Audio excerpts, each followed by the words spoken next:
L'homme sage apprend de ses erreurs, l'homme plus sage apprend des erreurs des autres. Salut à toi, c'est Valentin, et avant de commencer ce podcast, je voulais te souhaiter une bonne année, puisqu'au moment où je l'enregistre, on est le 2 janvier 2024, et ce sera aussi la date de publication très sûrement. Et dans ce court podcast, je vais donc te partager 10 leçons que j'ai tirées de mes différentes expériences et des différentes erreurs que j'ai pu commettre en 2023. Parce que comme je te l'ai dit en introduction de ce podcast, eh bien je pense que ça peut t'aider pour que tu ne fasses pas les erreurs que j'ai faites. C'est pas forcément des erreurs, des fois c'est aussi des choses que j'ai pu apprendre, que j'ai pu découvrir pendant cette année. Que ce soit sur l'IA, le business, la création de contenu, ou même deux choses universelles. Puisque ici je vais te partager 10 erreurs plus une, entre guillemets, bonus, qui est selon moi d'ailleurs la plus importante. Donc on va commencer tout de suite avec la première erreur, donc on va commencer avec tout ce qui tourne autour de l'IA. Donc ce qu'il faut savoir, c'est que la première leçon à tirer, c'est que l'IA ne sert à rien toute seule et que c'est surtout un amplificateur. Alors c'est pas vrai dans 100% des cas, mais on va dire que c'est vrai dans 95% des cas. En général, si tu es mauvais à faire quelque chose, eh bien, utiliser de l'IA ne palliera pas ce manque de compétences. Il y a quelques exceptions, par exemple les IA qui permettent de sous-titrer des vidéos très rapidement, etc., sans être monteur. Mais globalement, si on parle de ChatGPT, la manière de l'utiliser, il faut à la fois maîtriser sa compétence de base et à la fois maîtriser ChatGPT pour aller plus vite. C'est pas vrai dans 100% des cas, mais dans 95%. Donc pour moi, c'était une première leçon importante. La deuxième, c'est qu'il y a des nouveaux outils d'IA qui sortent tous les jours. Ça, tu le remarques sûrement qu'il y en a beaucoup et que ça s'accélère. Mais c'est pas ça qui fera que l'IA se démocratisera.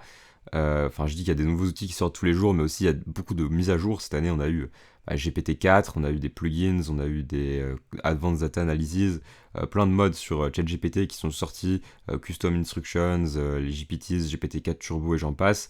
Et en fait, tout ce genre de mise à jour, ça ne va pas démocratiser l'IA pour le grand public, selon moi. Et ça se fera petit à petit, à coup de petits usages concrets.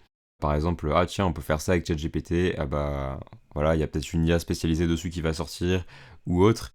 Et ce qu'il faut comprendre aussi, toujours dans la deuxième leçon, c'est qu'il y a même des choses qui sont sorties en 2023, comme les GPTs, comme GPT-4 Turbo, comme GPT-4 Vision, qui peut analyser des images, sur lesquelles il y a des cas d'usage qu'on n'a pas encore compris, parce que c'est sorti il y a trop peu de temps, et il y aura des nouvelles solutions qui vont se développer autour de ça en 2024. Donc ça, c'était pour la partie IA.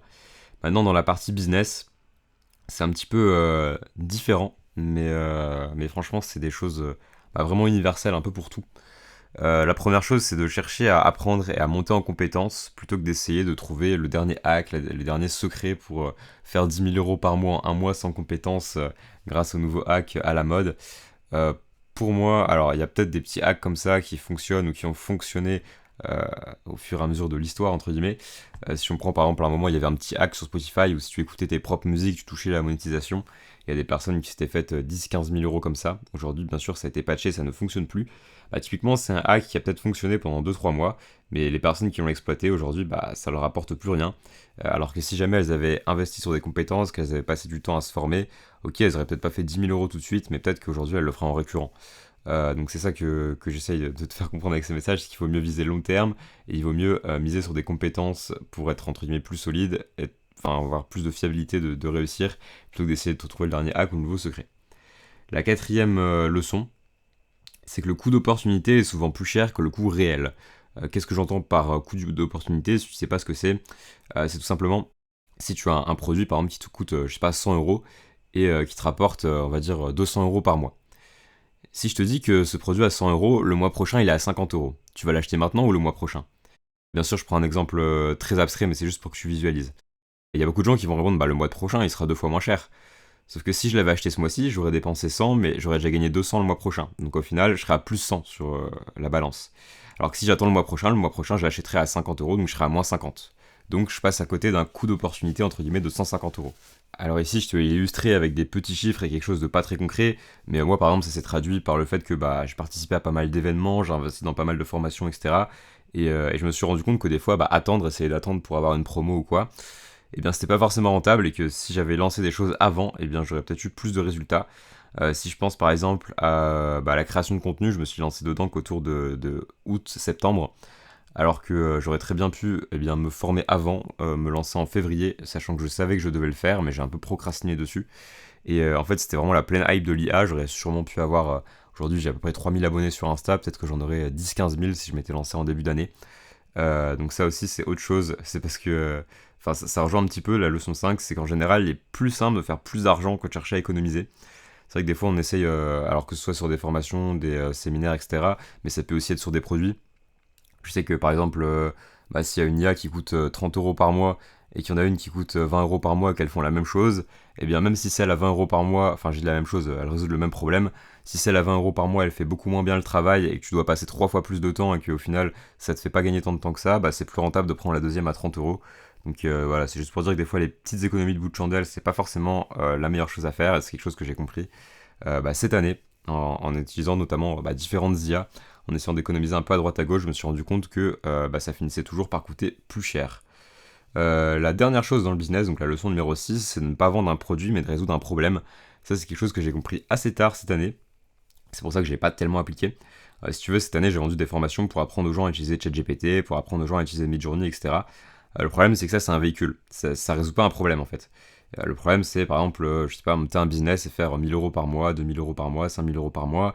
Ça peut être trouver ses premiers clients en tant que freelance ou des choses comme ça, en utilisant l'IA. Bah là, en fait, l'IA, c'est le véhicule, mais ce qu'on résout, c'est le problème, et c'est pas le véhicule. Et ça, c'est quelque chose que j'ai compris, c'est quelque chose que si tu dois lancer un business, si tu as déjà un business, j'espère que tu l'appliques ou que tu l'appliqueras, puisque c'est extrêmement important. Et c'est quelque chose que je vais faire en 2024. Maintenant, on va passer sur la partie création de contenu. Donc la première chose que j'ai notée, c'est que être clivant, c'est une bonne stratégie. Donc si tu sais pas ce que c'est être clivant, c'est globalement être polarisant, dire des choses qui divisent. C'est une bonne stratégie, mais être clivant sans stratégie ne sert à rien. C'est-à-dire qu'il faut faire une différence entre être clivant et entre guillemets être méchant. C'est Ce que je veux dire par là, c'est que c'est intéressant d'être clivant, c'est intéressant par exemple si on vend des formations et qu'on s'adresse par exemple à un public plus de droite, de faire du clivage en tapant sur la gauche, parce que du coup, c'est un exemple bien sûr, à la gauche ils vont t'insulter dans les commentaires, mais les gens de droite vont être d'accord, vont s'abonner et vont acheter tes produits. Cependant, juste être méchant, diviser et attaquer tout le monde, et c'est pas forcément une bonne stratégie. Il faut juste, comment dire, trouver l'ennemi commun de ta cible et taper dessus, entre guillemets. Alors j'ai pris l'exemple droite-gauche, mais ça peut être sur plein de choses différentes. Globalement, ça fonctionne plutôt bien. La 8ème leçon à retenir, c'est d'adapter chaque post à sa plateforme. Donc par exemple sur Instagram et TikTok, ce qui marche bien, c'est les vidéos verticales. Sur Instagram, par exemple, les carousels, les posts, etc., ça ne marche plus en 2023-2024. Enfin, ça marche un petit peu avec quelques cas rares, mais voilà, si aujourd'hui je me lançais de zéro, et d'ailleurs c'est ce que je fais, ce que j'ai fait quand je me suis lancé, c'est absolument faire que des reels parce que c'est le format qui permet de faire de l'acquisition. Ensuite, quand on a un plus gros compte, on peut faire éventuellement des posts pour fidéliser ou des carousels, mais bon, aujourd'hui, essayer de se dire je vais faire différemment de tout le monde et je vais faire ça avec des posts, c'est très compliqué et c'est pas ce que je recommanderais par exemple. Et sur LinkedIn, ce qui a tendance à bien marcher de mes tests et de ce que j'ai pu voir, c'était plutôt les posts accompagnés d'une image. Voilà, après faut adapter dans le format, faut adapter dans le style de communication, etc. Mais voilà, c'est un petit truc que j'ai remarqué. Et le 9ème point, c'est que sur Instagram et sur les réseaux en général, 80% des vues viennent de 20% des vidéos. Mais il vaut mieux produire et poster beaucoup plutôt que de passer une semaine à essayer de faire le post parfait. Je t'explique. Sur Instagram, moi, j'ai principalement 2 vidéos sur à peu près 100 qui m'ont rapporté vraiment beaucoup d'abonnés, je dirais 50%. Et globalement, 20% de mes vidéos rapportent 80% des résultats. C'est la loi de Pareto. Ça, je pense que tu connais, ou alors si tu connais pas, je ferai sûrement un mail ou un podcast sur le sujet. Mais globalement, ça veut dire que 20% de tes actions donnent 80% des résultats. Là, on pourrait se dire, ok, je vais me concentrer pour faire que les 20% des vidéos qui vont rapporter 80% des vues. Et pour moi, c'est une énorme erreur, puisqu'en fait, pour produire de la qualité, eh bien, il faut faire de la quantité. Et c'est pas qu'une question de monter en expérience, c'est une question qu'on ne sait pas comment le marché va réagir. Moi, les vidéos qui ont le mieux marché, c'est pas les vidéos que je pensais qui marcheraient le plus. Et des fois, je pensais que des vidéos qui marcheraient bien, enfin, je pensais qu'elles marcheraient bien, mais globalement, elles n'ont pas bien marché. Donc voilà, ça c'est un truc que j'ai retenu. Donc vaut mieux vraiment produire beaucoup et faire par exemple une vidéo par jour plutôt que de passer une semaine sur une vidéo et essayer de faire le post parfait. Maintenant, les 2 dernières leçons, c'est des leçons qui sont beaucoup plus universelles. La 10ème, c'est le fait d'agir vite et avec intensité.